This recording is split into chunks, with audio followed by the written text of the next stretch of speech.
I am going to show you how to remove a CapCut logo at the end of a video in CapCut. As you can see, this is my video, and when I play it, you can actually see this is the CapCut logo right there.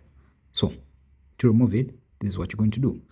Tap the ending part right there, then tap delete down here, okay, to delete the ending part. So when you try to play right there, the CapCut logo won't be there. So this is what you're going to do to remove it completely. Head back, and then you see the lower part, you see templates. You're going to tap the me part right here, okay, so you have this.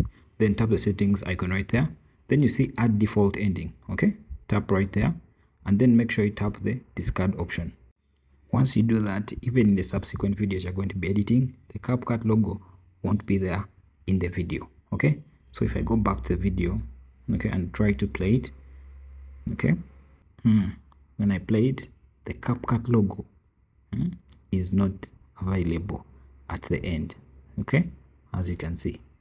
That's it. If you like such content, consider subscribing.